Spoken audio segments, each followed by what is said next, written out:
Este estanque, guarnecido de silenos canéforos y de cariátides que miman las del Erecteion, es el Canopo, única construcción identificable de las que cita Helio Esparciano hablando de Villa Adriana, la residencia que el emperador edificó para su retiro y en la que exhibió su talento de arquitecto.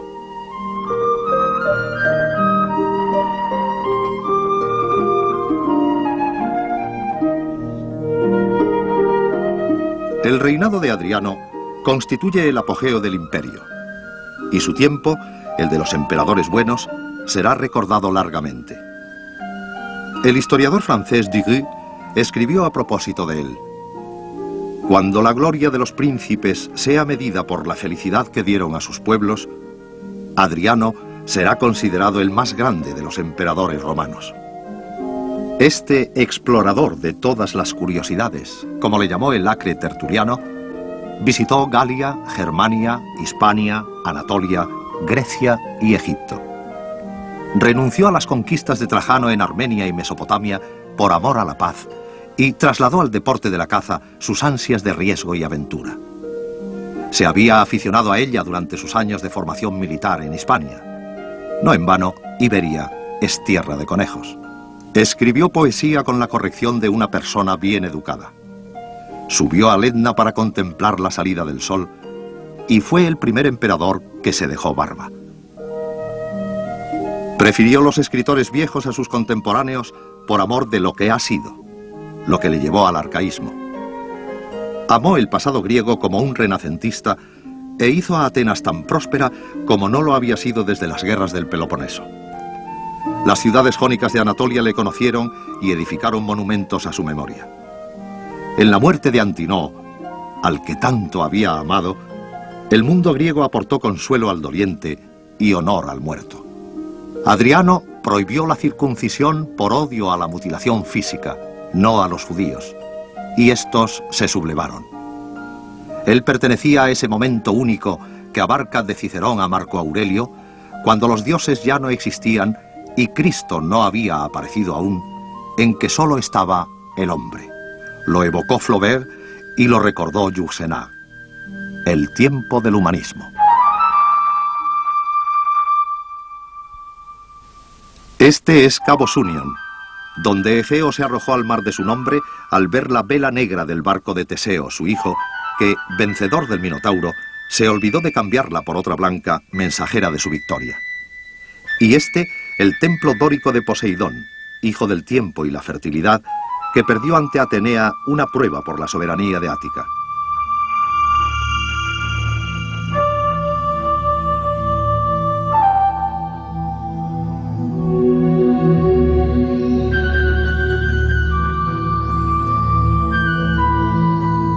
En esta colina de Atenas, fundó Europa durante siglos su ideal de perfección.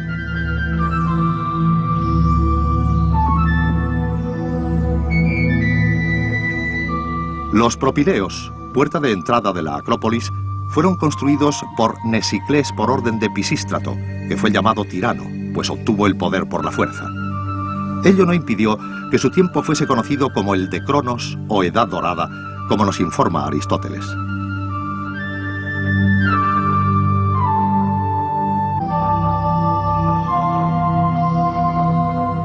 El templo de Atenea Nike data de la época de Pericles, como el Partenón, y es obra de Calícrates.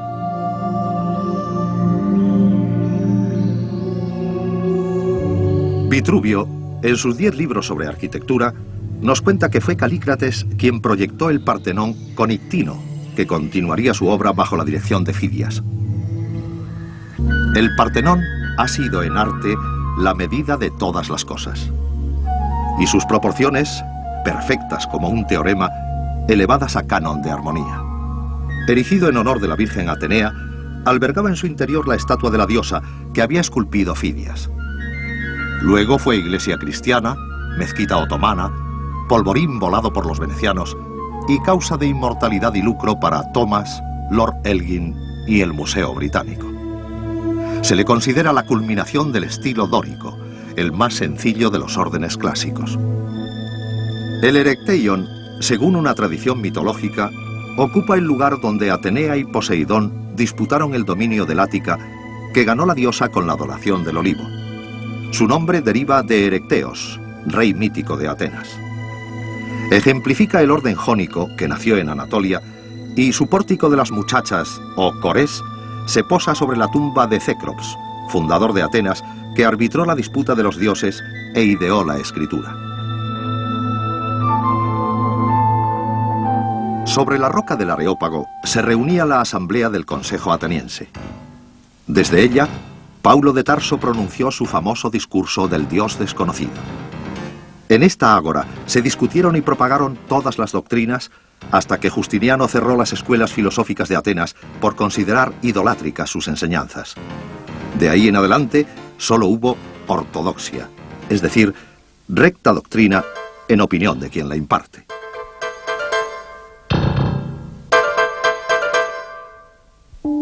Los frescos de Santorini, la antigua Tera de las Cícladas, muestran una gran influencia de la cultura minoica y nos ilustran sobre el siglo XVI.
Muchacho en mármol de Paros, en el Museo de la Acrópolis, es un depurado exponente de la escultura arcaica, como el moscóforo o portador del becerro, que es más antiguo.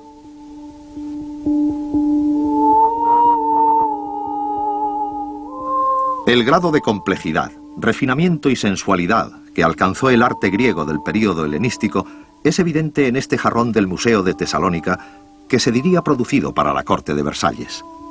Representa una fiesta dionisíaca y sus figuras, de Ménades ebrias, habrían entusiasmado a los manieristas italianos.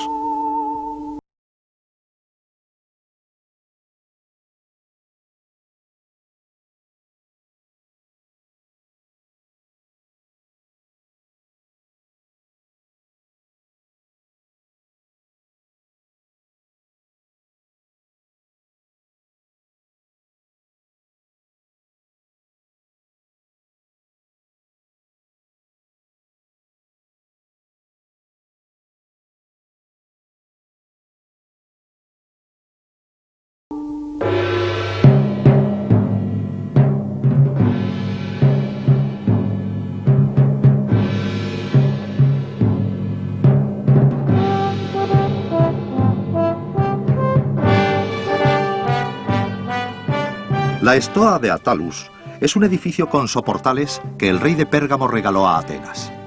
Posteriormente, dinero americano financió una reconstrucción que alguien calificó de implacable.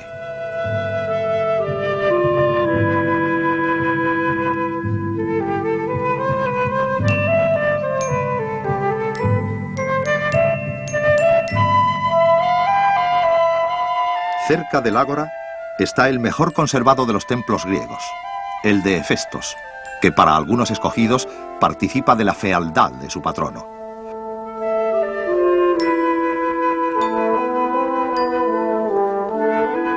Fue construido por el mismo arquitecto que el de Poseidón, en Cabo Sunion.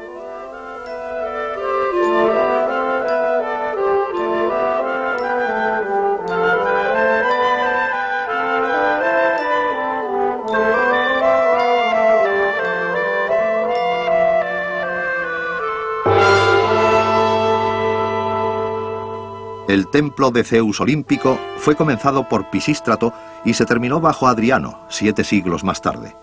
Sus capiteles corintios son los primeros de este orden colocados en el exterior de un templo, pues hasta entonces solo se empleaban en los interiores.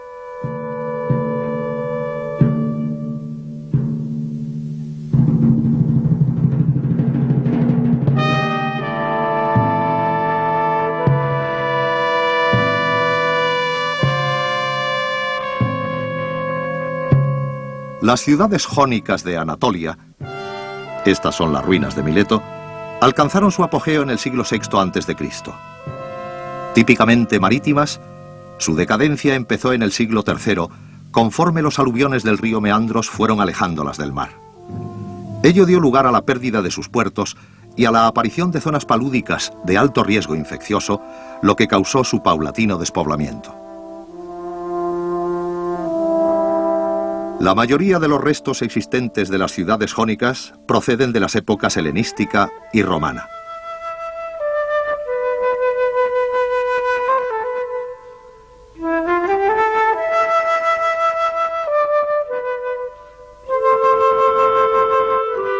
El teatro de Mileto es del siglo IV, pero sufrió constantes reformas.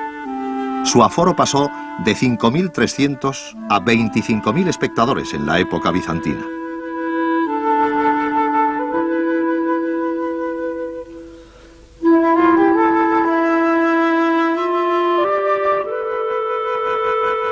La historia común de las ciudades jónicas pasa por las invasiones persas, la Liga Délica, Alejandro Magno, los Ptolomeos, los Seleucidas y los reyes atálidas de Pérgamo.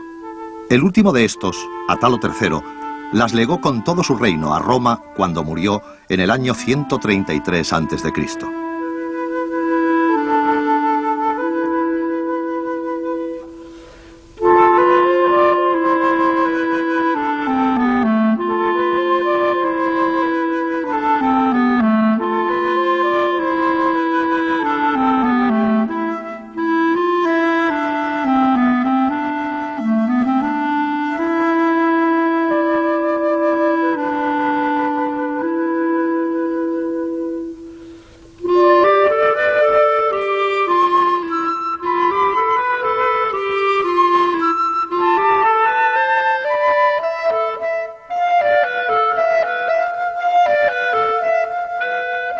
En los baños de Faustina podemos ver una estatua del río Meandros como dios fluvial. Milesios fueron Tales, Anaximandro y Anaxímenes, el historiador y geógrafo Hecateo, que fue el primero en usar el término historia, el urbanista Hipodamos y tantos otros. Heródoto dice que Tales fue un hombre de estado que abogó por la unión de las ciudades jónicas. Aristóteles le atribuye la idea de un único sustrato material para el universo, el agua. Buscó en la naturaleza las causas de los fenómenos antes que en los caprichos de los dioses antropomórficos, como también hicieron sus sucesores Anaximandro y Anaxímenes, estableciendo así puentes entre mitos y razón. En Mileto, en el siglo VI a.C., la razón humana comenzó a caminar.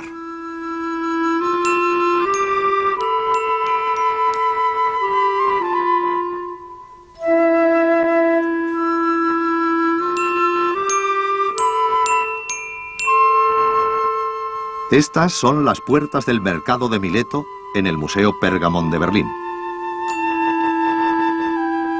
A Anaximandro se le considera fundador de la astronomía. Enseñó que nada, caliente o frío, prevalece permanentemente, sino que paga reparación para conservar el equilibrio entre ambos estados. Anaxímenes hizo del aire el principio básico de la materia. Estudió el arco iris, del que dijo no era una diosa, sino la refracción de los rayos del sol sobre aire compacto.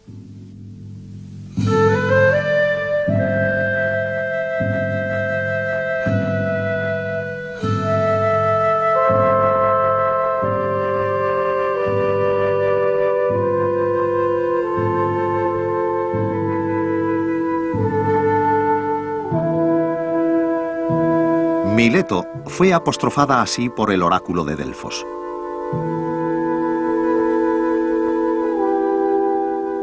Y ese día, Mileto, ese día, tú, la ciudad pervertida, serás una presa fructífera para tus enemigos, un festín para multitudes. Tus mujeres lavarán los pies de hirsutos guerreros, y tú, oh Dídima, caerás en manos de extranjeros, así como tu templo. El templo de Apolo en Dídima también tenía su oráculo que rivalizó con el de Delfos.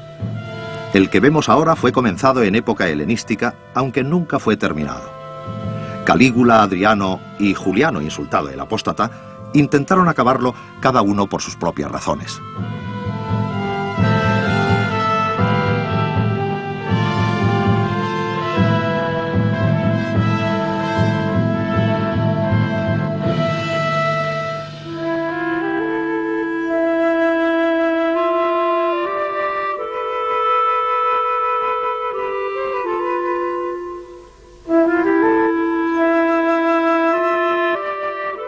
La leyenda que cuentan Estrabón y Pausanias dice que Éfeso fue fundada por Andróclo, hijo del rey de Atenas Codros. Dispuesto a partir para el Asia Menor, Andróclo consultó al oráculo de Apolo dónde debería fundar una ciudad, y se le señalaron un pez y un jabalí, que él encontró en el sitio de lo que hoy es Éfeso. Éfeso erigió un templo a Adriano que había sido canonizado previamente. Vemos el jabalí predicho por el oráculo y a Andróclo que lo caza.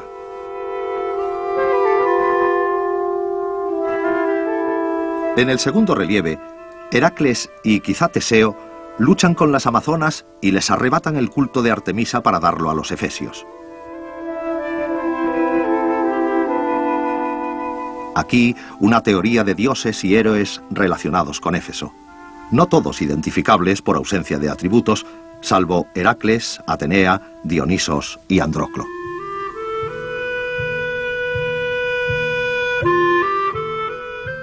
Aquí nació Heráclito, que nos legó una imagen de la vida y el tiempo que daría sus frutos en la poesía. El Éfeso que vemos ahora es casi en su totalidad romano.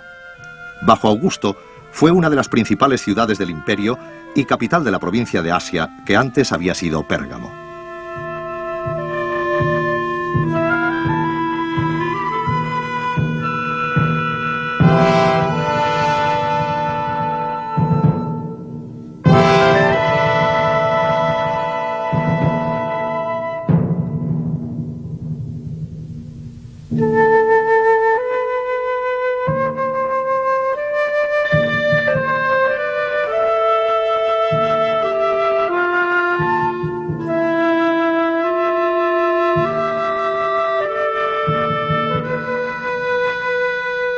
Éfeso es un buen muestrario del urbanismo romano con sus baños públicos, sus templos, su teatro, sus casas en terraza, sus patios de columnas que los arqueólogos llaman peristilos y sus habitaciones decoradas con pinturas de personajes de comedia o de héroes mitológicos.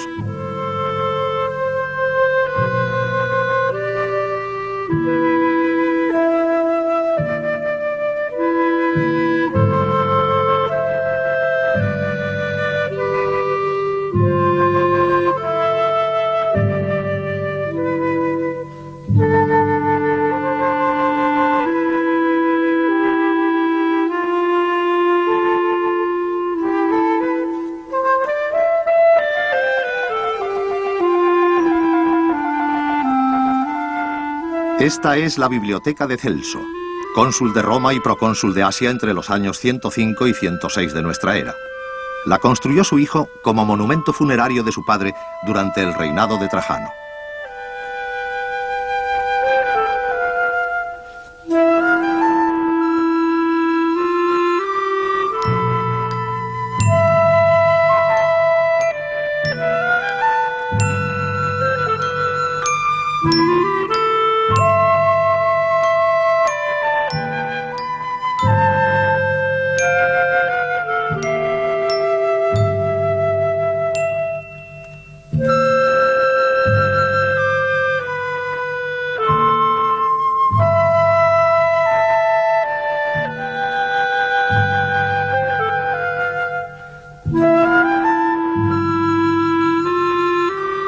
El guerrero en reposo y otras estatuas del Museo de Éfeso pertenecen a la decoración de las fuentes públicas de la ciudad.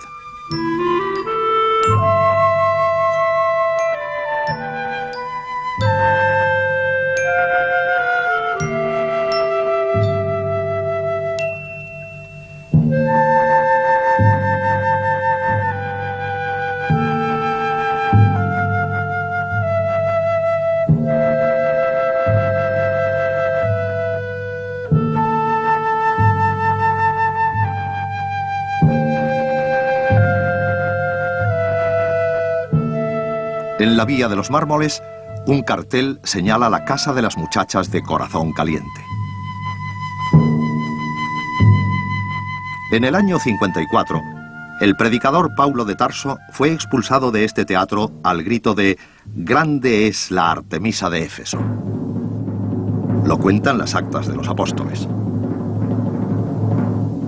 Estrabón dice que el templo de Artemisa fue 7 veces destruido y 7 reconstruido, y que, en todo caso, siempre fue considerado una de las 7 maravillas del mundo, lo que parece un abuso del número mágico.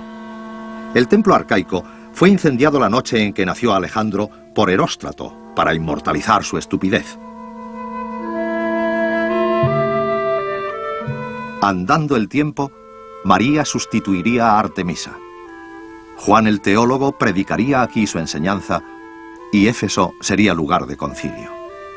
Pero esa es otra historia que podremos considerar más tarde.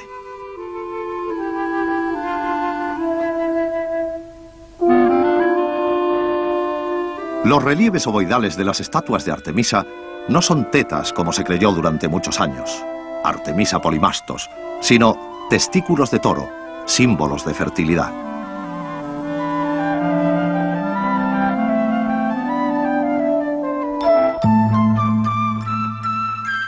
El culto del héroe griego Asclepios, dios de la medicina, fue introducido en Pérgamo proveniente de su santuario de Epidauro en el siglo IV a.C. El santuario fue desarrollándose a lo largo de los siglos y las excavaciones han descubierto profundos arreglos y remodelaciones emprendidos por el emperador Adriano, en cuyo tiempo Pérgamo vivió un brillante periodo. En el Asclepion se usaron con fines terapéuticos los baños, el teatro, la interpretación de los sueños y la exposición al sol. Aquí ejerció Galeno, natural de la ciudad, cuyas enseñanzas perduraron hasta el final del Renacimiento gracias a los traductores árabes. Fue en el Asclepion físico principal de los gladiadores, lo que facilitó sus estudios de anatomía que había empezado sobre monos africanos. El altar de Zeus fue erigido para conmemorar la batalla de Magnesia contra los gálatas, que nosotros llamamos celtas o galos.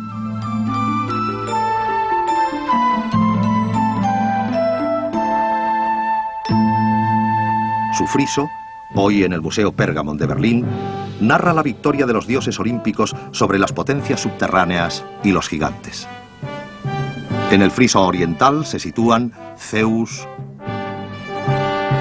Atenea y las grandes divinidades de la luz, Apolo, Artemisa y Leto.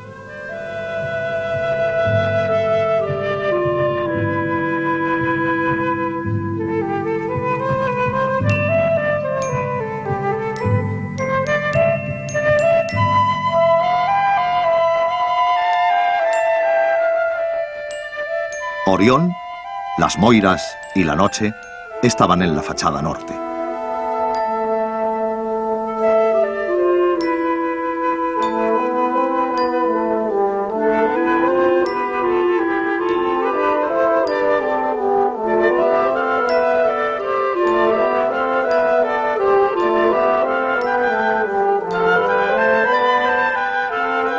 Al oeste, cara al mar, las divinidades marinas, Océanos, Anfítrite, Nereo y Tritón.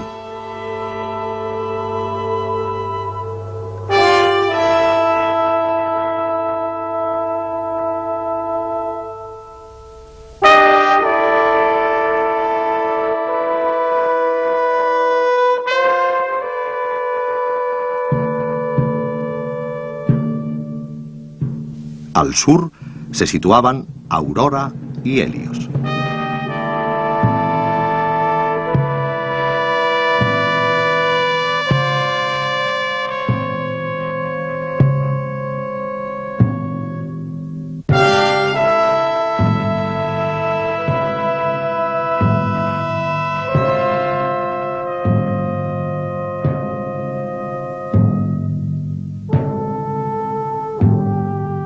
El altar de Pérgamo es el mayor y más importante conjunto de escultura helenística existente y honra a una escuela que produjo también el Laoconte y el Galo moribundo.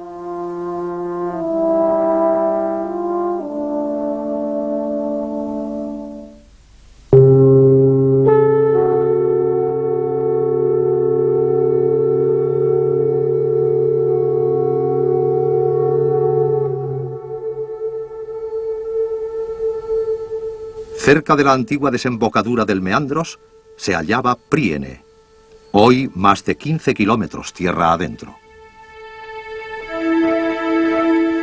El templo de Atenea se debe a Piteos, arquitecto del mausoleo de Halicarnaso, una de las 7 maravillas del mundo catalogadas por Antípater de Sidón.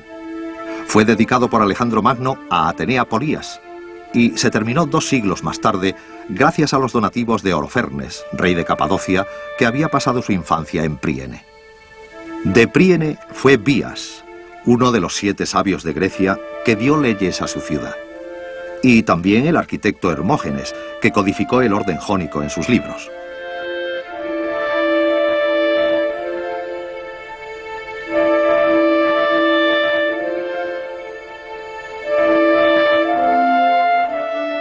Príene fue reconstruida en el año 350 a.C.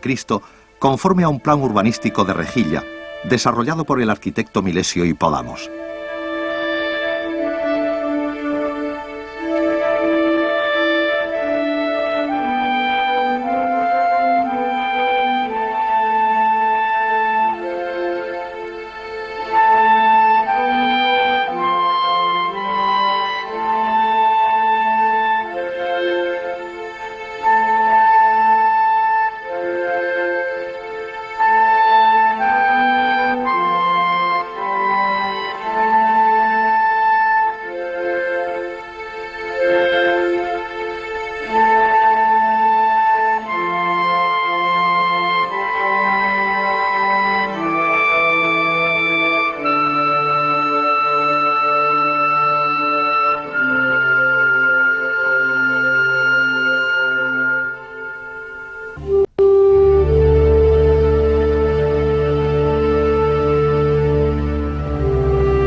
La vida política de las ciudades jónicas se regía por el Consejo del Pueblo, reunido en el teatro o Ecclesiasterion, lugar de asamblea, y el Buleutus, consejo consultivo reducido, que se reunía en el Buleterion.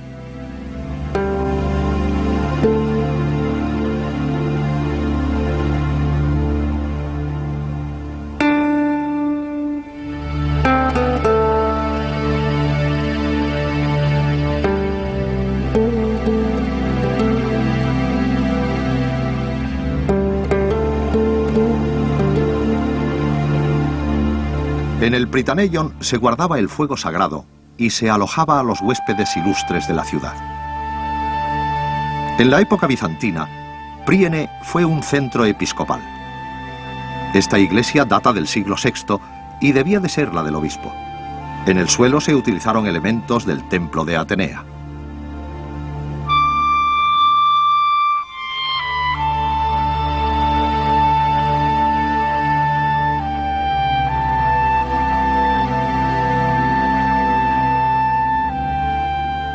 Bernard Berenson, en su viaje a Italia, describe el templo dórico de Segesta como un testimonio de razón, de orden, de inteligencia, en medio del caos, de la indiferencia y de la anarquía de la naturaleza, lo cual resulta cuando menos enfático. El templo data de finales del siglo V y sus columnas carecen de acanaladuras o flautas, y como las del Partenón, están ligeramente hinchadas en el centro para corregir ilusiones ópticas. También en Sicilia, que fue Magna Grecia por la expansión occidental de la Hélade, yace Selinus o Selinunte, fundada por griegos de Megara. Selinus estuvo en guerra permanente con Egesta o Segesta, cuyos habitantes eran de origen troyano, por lo que sus luchas parecían revivir la Ilíada. El templo llamado Ce por los arqueólogos es el más antiguo de Selinunte y quizá se dedicó a Deméter. Sus metopas, conservadas hoy en el Museo de Palermo, nos muestran un estilo arcaico con resonancias de cierto arte indio.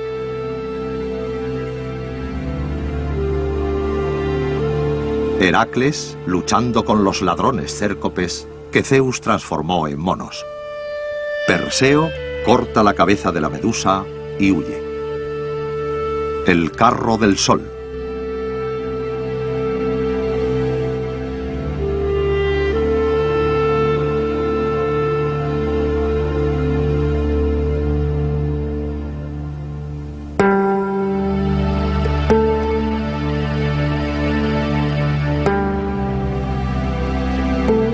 El templo E estaba dedicado a Hera.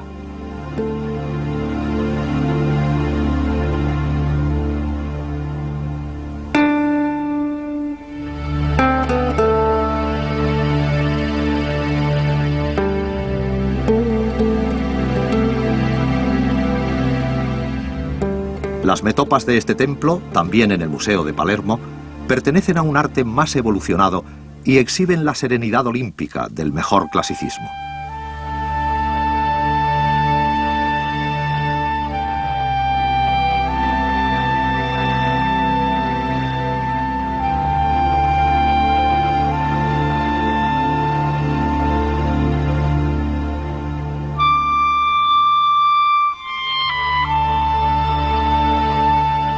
Acteón, devorado por los perros de Artemisa.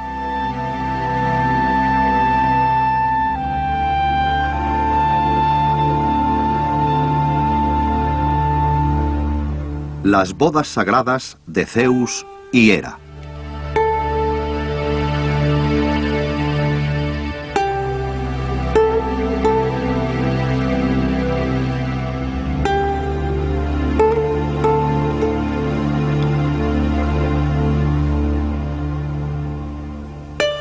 Heracles en la batalla contra las Amazonas. Contra una amazona, para ser más precisos. El templo de Atenea en Siracusa fue erigido para conmemorar una victoria sobre los cartagineses.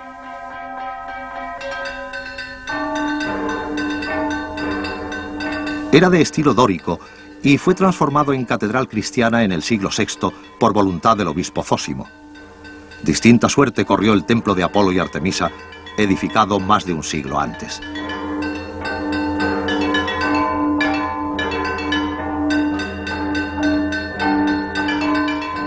Siracusa fue la ciudad más importante del helenismo occidental.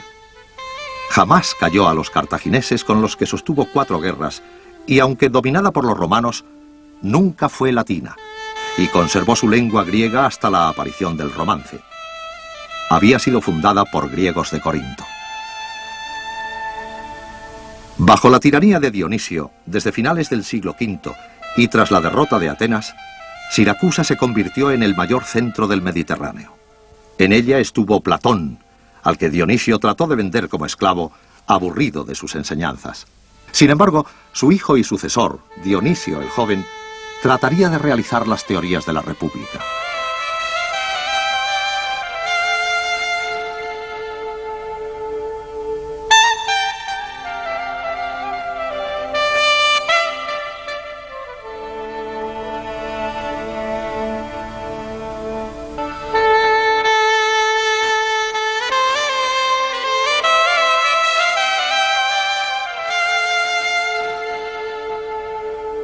La oreja de Dionisio, así bautizada por Caravaggio, es una metáfora de la vigilancia del poder sobre los ciudadanos. Según la leyenda, Dionisio escucharía desde aquí los comentarios de sus gobernados en el teatro vecino.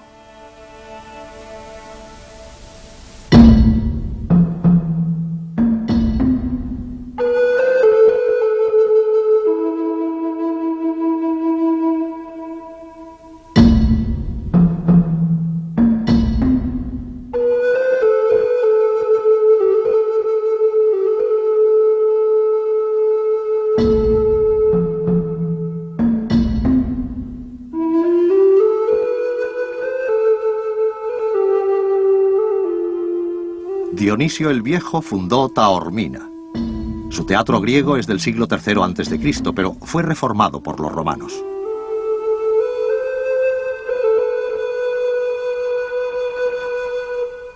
La villa imperial de Piazza Armerina, también en Sicilia, era una lujosa residencia de caza que quizá perteneció a Maximiano Hércules, colega de Diocleciano en la tetrarquía, quien se habría establecido aquí hacia el año 305, cuando Diocleciano lo forzó a abdicar.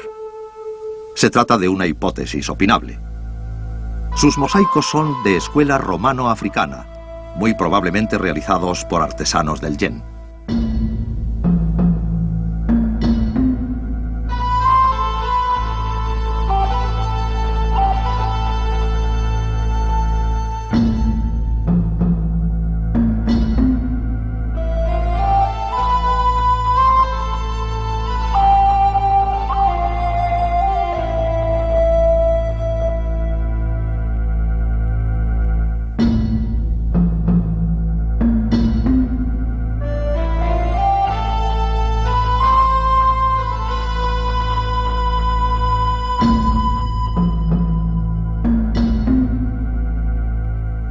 Embarque de fieras africanas para el circo.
Estas muchachas que hacen ejercicios gimnásticos han conocido una notoriedad ajena a consideraciones artísticas.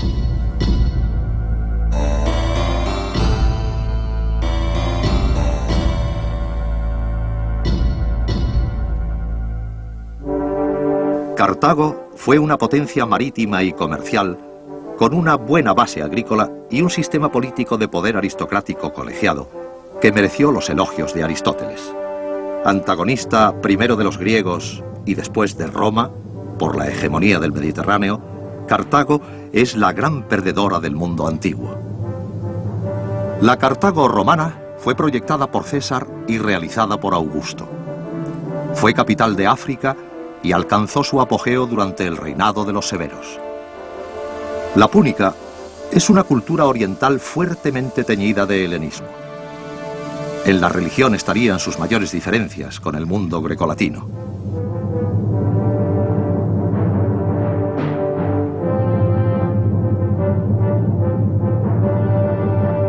Aunque no tenemos gran conocimiento de ella, parece que los púnicos practicaban la prostitución sagrada y los sacrificios humanos que ya horrorizaban a los antiguos.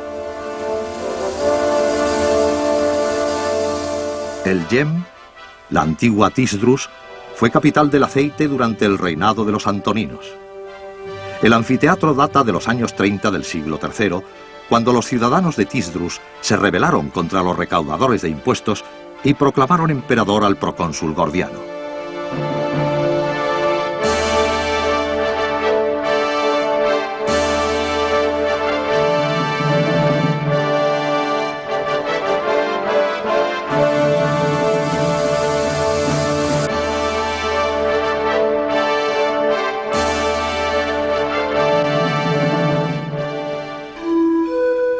Después de la destrucción de Cartago, Duga formó parte de los territorios regalados a Masinisa. Este, que mandó la caballería númida en España durante la Segunda Guerra Púnica, cambió, según Estrabón, a los númidas en una nación de agricultores. Túnez fue la parte más romanizada de África. el centro de su provincia proconsular y, en suma, la más civilizada gracias también a la colonización cartaginesa. A finales del siglo II, casi un sexto de la nobleza imperial, senadores y équites, eran africanos. Y el emperador reinante en el cambio de siglo, Septimio Severo, era de Leptis Magna, en la actual Libia. El teatro de Duga es del siglo II de nuestra era. El Capitolio, templo dedicado a la tríada capitolina, Júpiter, Juno y Minerva.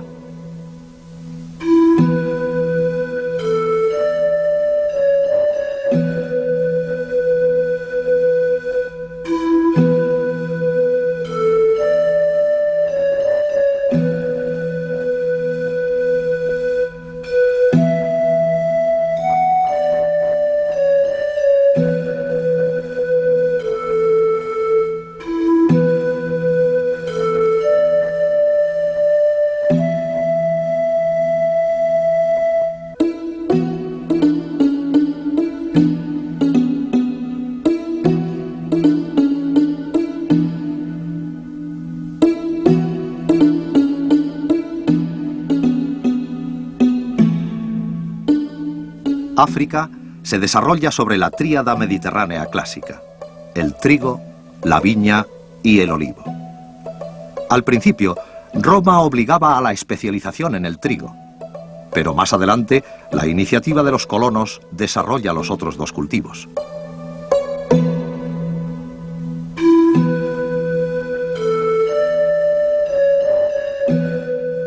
El arco de Severo Alejandro del siglo III y el templo de Juno Celeste, construido bajo su reinado.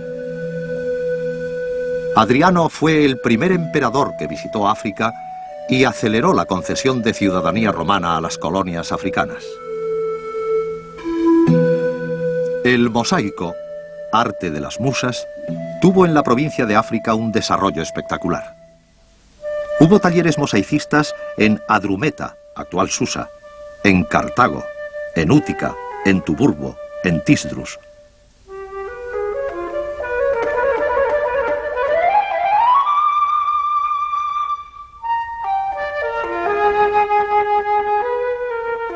Estos que vemos ahora son una selección del Museo del Bardo, probablemente la más importante colección existente de mosaicos romanos, completada con algunos del Museo de Susa, la Adrumeta romana.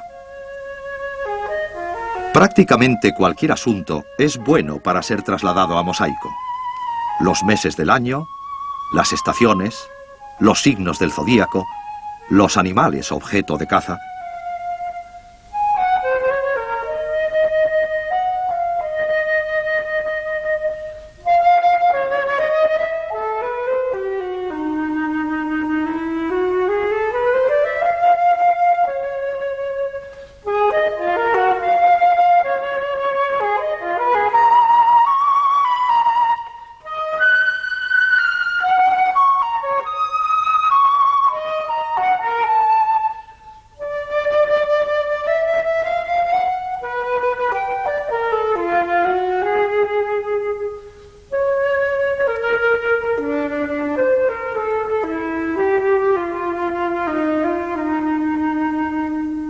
Los asuntos mitológicos, en una época ya descreída, fueron una buena fuente para la decoración.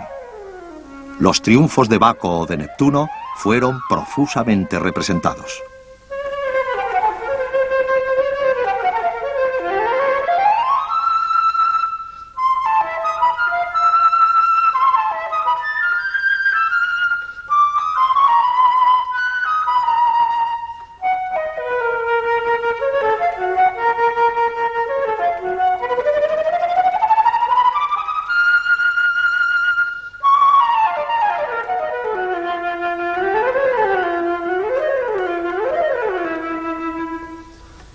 Llama la atención la abundancia de dioses y asuntos marinos, con los océanos coronados de crustáceos.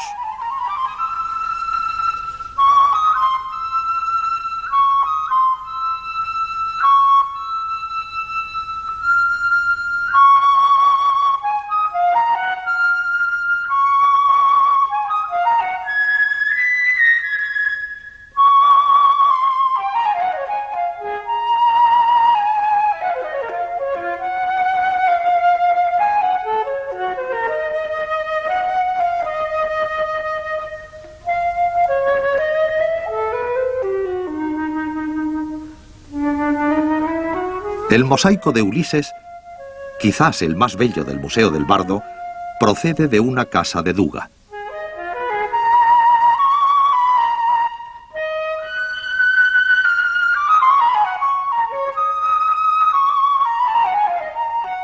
La pesca se extendió en tiempos cartagineses hasta el Atlántico y siguió floreciendo en tiempos romanos.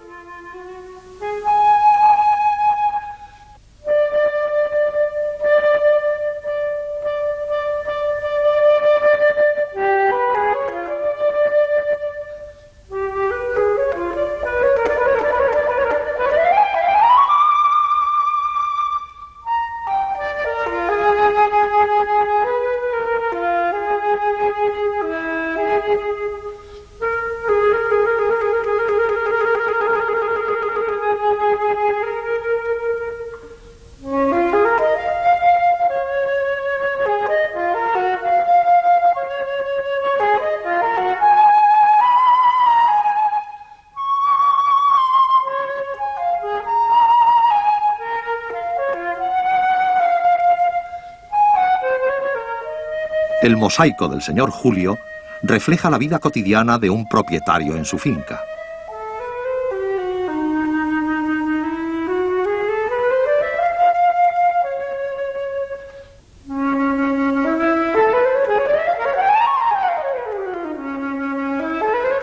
Los juegos del circo, los combates de gladiadores y, sobre todo, las carreras de caballos fueron asunto frecuente de los mosaicistas y, en el caso de los caballos vencedores, no de un modo genérico, sino inmortalizados en sus nombres.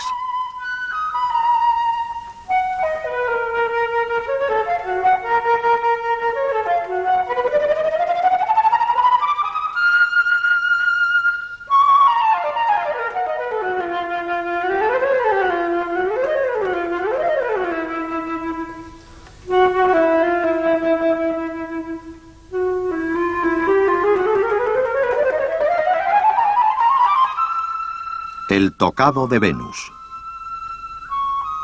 Este símbolo del yin y el yang quizá llegó de Asia por la ruta de la seda.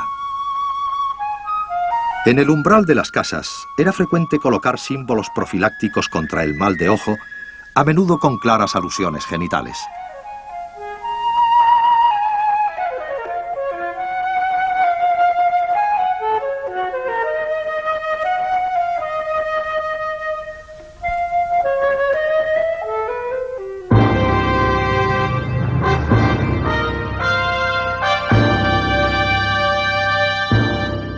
Los mosaicos del África romana nos dicen que sus ciudadanos amaban las imágenes benéficas a su alrededor que proclaman un mundo en orden.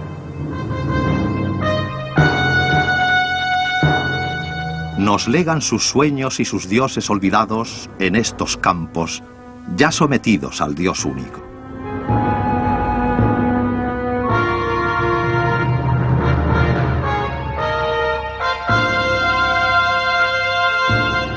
Este monumento funerario, dedicado a un príncipe númida del siglo III a.C., muestra un mestizaje de elementos egipcios y helenísticos, y tuvo una inscripción líbico-púnica, hoy en el Museo Británico, llevada a mediados del siglo pasado por el cónsul británico en Túnez. En la orilla de enfrente, en tierras de la Galia narbonense, este cenotafio de formas más estrictamente romanas muestra un aire de familia que emana del fondo común de la cultura mediterránea.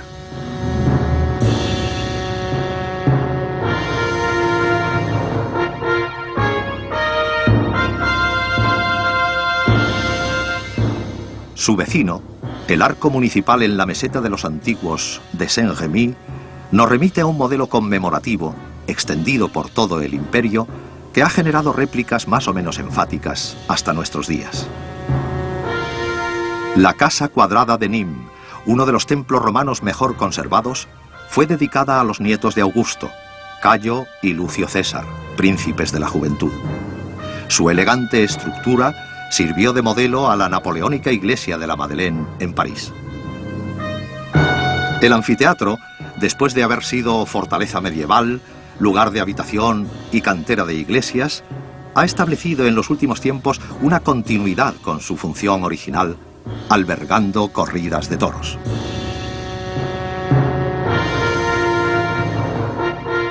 Probablemente las huellas más evidentes de la cultura romana, derecho civil aparte, sean las obras públicas. Entre ellas, pocas más espectaculares que las de abastecimiento de aguas a las ciudades por medio de acueductos, como este del Pont du Gard para el servicio de Nîmes. Tuvo en su día 50 kilómetros de largo, con tramos subterráneos o aéreos según los obstáculos a salvar, como se hacen hoy las autopistas.